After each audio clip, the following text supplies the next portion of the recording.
అడుగులు పడుతున్నట్టు కనిపిస్తోంది. అందుకే హోంశాఖను సీఎం రేవంత్ రెడ్డి తన వద్దే పెట్టుకున్నారని కూడా టాక్ వినిపిస్తోంది. దీంతో పాటు హైదరాబాద్, సైబరాబాద్, రాచకొండ కమిషనరేట్లలో స్ట్రిక్ట్ ఐపీఎస్ ఆఫీసర్లను నియమించారు.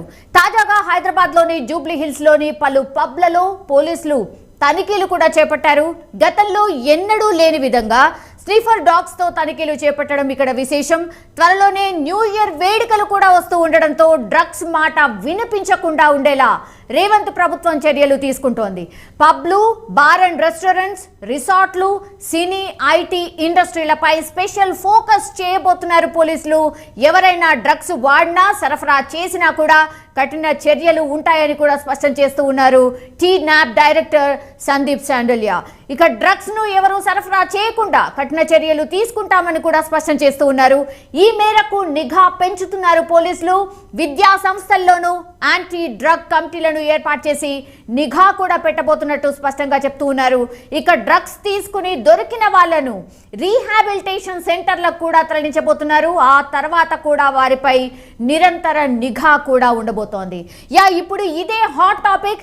మనతో పాటు జాయిన్ అవుతున్నారు గెస్ట్లు సంధ్యారెడ్డి, కాంగ్రెస్ అధికార ప్రతినిధి, దెన్ కోటేశ్వరరావు గారు, రాజకీయ విశ్లేషకులు, అండ్ మా న్యూస్ రూమ్ నుంచి స్పెషల్ కరెస్పాండెంట్ రాఘవ.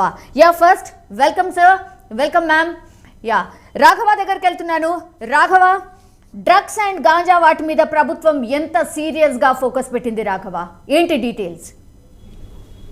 తెలంగాణ రాష్ట్రాన్ని డ్రగ్ రహిత రాష్ట్రంగా మార్చడమే ప్రధాన లక్ష్యం అని చెప్పేసి కూడా ముఖ్యమంత్రి ప్రకటించిన నేపథ్యంలో పోలీసులంతా కూడా, తెలంగాణ పోలీసులంతా కూడా అలర్ట్ అయిపోయారు. మొత్తంగా కూడా తెలంగాణ రాష్ట్రంలో ఈ డ్రగ్స్, గాంజా అనేది కూడా గత కొన్నేళ్ళుగా మనం చూసినట్లయితే ఎక్కడ పడితే అక్కడ విచ్చలవిడిగా దొరుకుతున్నటువంటి పరిస్థితిని మనం గమనించాం. చాలామంది యువకులందరూ కూడా కొన్ని మాస్ ఏరియాలలో, స్కూల్ నుంచి కాలేజ్, డిగ్రీ, అదేవిధంగా కొన్ని మాస్ ఏరియాలలో కూడా, బస్తీలలో కూడా ఈ గాంజా డ్రగ్స్ అనేది దొరికినటువంటి పరిస్థితిని మనం గమనించాం. చాలాసార్లు వాళ్ళందరినీ కూడా తీసుకెళ్ళి రీహాబిలిటేషన్ సెంటర్లో వేయడం, అదేవిధంగా వాళ్ళకి కౌన్సిలింగ్ ఇవ్వడం, ఇవన్నీ కూడా చేసినప్పటికీ కూడా ఈ డ్రగ్స్, గాంజా అనేది కూడా యథావిధిగా వాళ్ళకు దొరుకుతుండడంతో దీనికి ఎక్కువగా అడిక్ట్ అయినటువంటి పరిస్థితులను మనం గమనించాం. సో మొత్తంగా కూడా తెలంగాణలో ప్రస్తుతం కాంగ్రెస్ ప్రభుత్వం అధికారంలోకి రాగానే ముఖ్యమంత్రి రేవంత్ రెడ్డి ఆదేశాలు జారీ చేయడం జరిగింది. డ్రగ్ రహిత రాష్ట్రంగా మార్చడమే ప్రధాన లక్ష్యంగా పెట్టుకోవాలి, పోలీసులు దీనిపైన కఠినంగా వ్యవహరించాలని చెప్పేసి కూడా ఆదేశాలు జారీ చేసిన నేపథ్యంలో హైదరాబాద్, సైబరాబాద్, రాచకొండ, ముఖ్యంగా 3 కమిషనరేట్లు, హైదరాబాద్, గ్రేటర్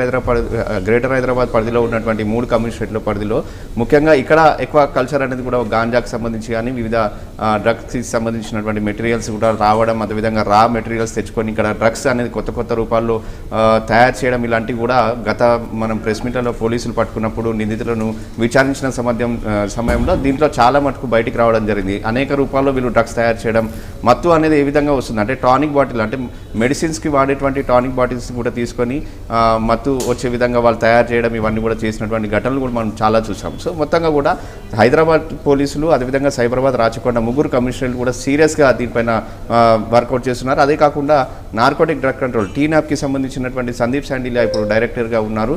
ఆయన కూడా సీరియస్గా నిన్న మీటింగ్ పెట్టుకొని మాట్లాడడం జరిగింది. మొత్తంగా కూడా అధికారులను అందరినీ కూడా అలర్ట్ చేయడం జరిగింది. ఎక్కడ కూడా డ్రగ్స్ అనే పేరు కూడా వినపడకూడదు, గాంజాకి సంబంధించినటువంటి ఆనవాళ్ళు కూడా ఎక్కడ కనిపించకూడదు అనేది కూడా పూర్తి స్థాయిలో ఆదేశాలు జారీ చేయడం జరిగింది. దీనికి అన్నిటికీ సంబంధించి ప్రత్యేక టీంలను కూడా ఏర్పాటు చేయడం జరిగింది. అసలు వీళ్ళు ఏ విధంగా ఈ డ్రగ్స్ని నిర్మూలించాలనే దానిపైన కూడా ప్రత్యేక ఒక సమావేశం ప్రతి కమిషనరేట్ పరిధిలో అధికారులతో అంతా కూడా భేటీ అయ్యి దీనికి సంబంధించినటువంటి సమావేశాలు ఏర్పాటు చేసుకుని ఆపరేషన్ అనేది కూడా ఇప్పటికే మొదలుపెట్టడం జరిగింది. మనం రాచకొండ కమిషనర్ పదవి బాధ్యతలు చేపట్టిన తర్వాత మనం చూసుకున్నాం, ఇప్పటివరకు కూడా దాదాపు 100 కిలోల కొద్ది ఈ గాంజాని పట్టుకోవడం జరిగింది. హైదరాబాద్ కమిషనరేట్ పరిధిలో మనం చూసాము, నిన్న డ్రగ్స్ ఏదైతే పబ్లో ఏదైతే ఉందో ఈ వీకెండ్స్లో పబ్స్ కల్చర్లో అక్కడ ఉన్నటువంటి దాంట్లో కూడా చాలా మటుకు గతంలో జరిగినటువంటి ఇన్సిడెంట్లో డ్రగ్ అనేది కూడా అక్కడ నుంచి బయటికి వస్తుంది, అక్కడ డ్రగ్స్ సేవిస్తున్నారని చెప్పేసి కూడా చాలామంది సెలబ్రిటీలు, అదేవిధంగా వ్యాపారవేత్తలు, బడాబాబుల పిల్లలు వాళ్ళందరూ కూడా అక్కడ సేకరిస్తున్నారు, అక్కడ డ్రగ్స్ దొరుకుతుందని చెప్పేసి కూడా ఇప్పటివరకు అనేకమైనటువంటి ఆరోపణలు ఉన్నాయి. దీనికి సంబంధించి హైదరాబాద్ సిపి మొదటి రోజు బాధ్యతలు తీసుకున్న తర్వాత కానీ రాఘవ ఇక్కడ నిన్న స్నిఫర్ డాగ్స్ ని for the first time use చేశారు. ఎవరైనా ఎక్స్పెక్ట్ చేశారా నిజంగా ఇట్లా జరుగుతుందని? ఒకటి, అండ్ గతంలో కూడా చాలా టైమ్స్ రైడ్స్ జరిగాయి, కానీ కేసులు అయిన తర్వాత అసలు ఎట్లాంటి రిజల్ట్ రాలేదు. సో తూతూ మంత్రంగా మళ్ళా ఇట్లానే చేసి వదిలేయబోతున్నారా, లేదంటే ఎంత సీరియస్ గా ఉండబోతోంది సర్కార్?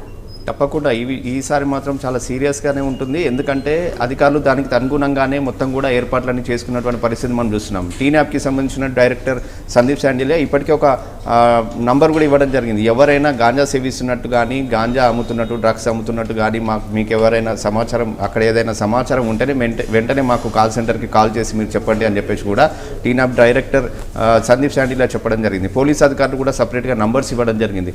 అదేవిధంగా డ్రగ్స్కి సంబంధించినటువంటి మూలాలు ఎక్కడైతే పబ్లలో అక్కడక్కడ ఎక్కడైతే కనిపిస్తాయో అక్కడ నిన్న స్నీపర్ డాగ్స్తో వెళ్ళి కూడా తనిఖీలు చేయడం జరిగింది. సో ఒక క్లియర్ మెసేజ్ ఇవ్వడం జరిగింది. డ్రగ్స్కి సంబంధించిన ఆనవాళ్ళు ఎక్కడున్నా ఎంతటి వారైనా వాళ్ళను వదిలిపెట్టే ప్రసక్తి లేదని స్వయంగా ముఖ్యమంత్రి అసెంబ్లీలో చెప్పడం జరిగింది. సో